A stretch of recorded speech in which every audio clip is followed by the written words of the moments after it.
Well, hello, this is Shane from Shane's Books and Review. It's Friday. I hope you had a good week, and I hope that your weekend's a good weekend as well.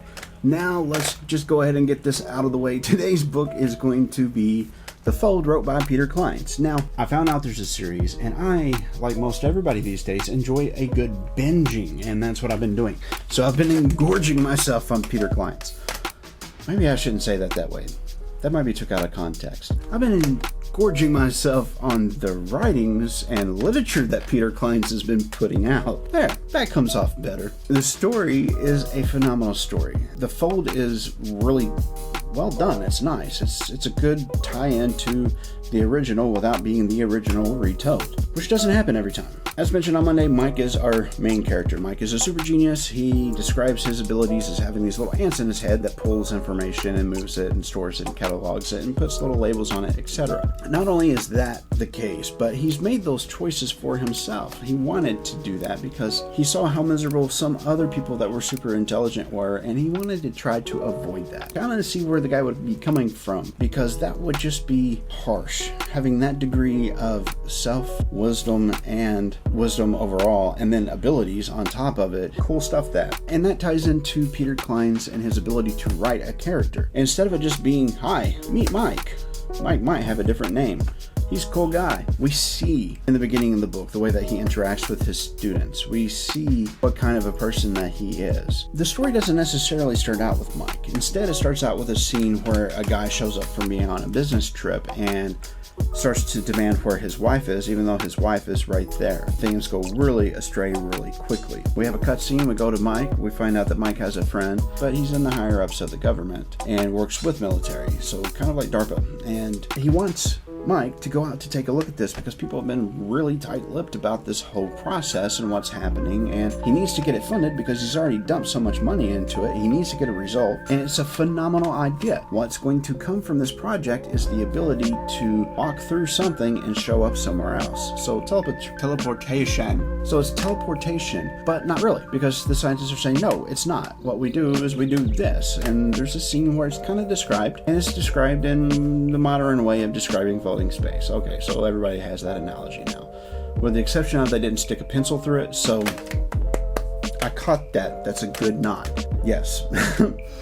But regardless of how the technology is supposed to work, there's a couple of things that just aren't adding up. Like, if we've had this many successful trips, then why do we still need a test? Or this is doing this and this is doing this, then why is that an issue? What's happening? All these answers actually come around. It's not that these things were questions that were loosely thrown around by Peter Clines. No, the guy actually gets into the issues and why, and he did it in a very good way. And not only did he do that, but he also explained a little bit about it in a way that was fairly accurate from my understandings of those sorts of matters. And the possibility realm, I think that he gets a gold star. That's the reason why I said that in the Monday video, is because he did such a great job of going through, this is what happened here, this is what happened here, here's the epiphanal moment, here's what's really happening. And I think there was a point where it's like, he said, you know, the problem is they don't know what they don't know.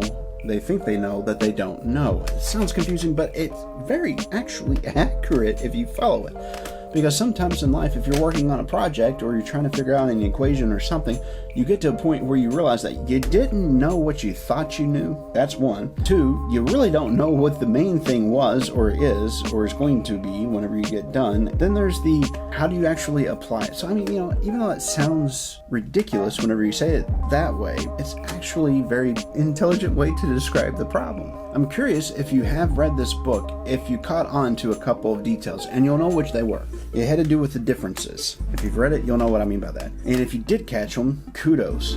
What did you think about that? Was that a fun little head spin for you?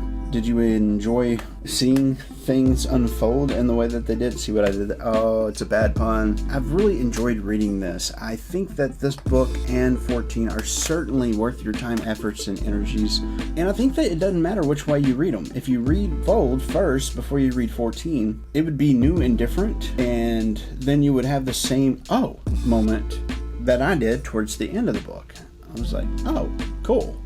So it'll make sense, I promise. All of it'll make sense. Although I think that they are both pretty good standalones, I'm kind of glad that I started out with the first one. I think that that gives me a better understanding of all the stuff that was happening in The Fold. I kind of already knew what the mysteries were going to be. A fun experiment would be to read The Fold first and then read 14. I think that if you hadn't read both of them, or any of them, and you did it that way, you might have a more enriched experience. I could be wrong, but that's just kind of my idea on it. Even though it was a different set of characters, Ray Porter did an excellent job with the narrations in this. Again, with the stylized voices and with the different characters sounding different ways. He didn't overdo anything, he didn't underdo anything, and his narration of the story, again, elicited an emotional response from me of being curious about the characters. But I have to say, I wasn't nearly as attached to the characters in this book as I was in 14. That's the way it was. It wasn't that the book wasn't as good as 14. I think that they're both really good and strong. But I think that there was more character development in 14 by Peter Clines, and that might be the reason why. So, hope you liked the video. Thank you so much for sticking through to the end. Like, share, subscribe. This is Shane from Shane's Books and Reviewed.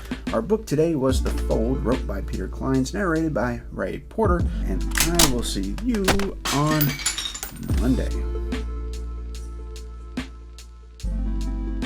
You're still here? Awesome. Well, have a good weekend.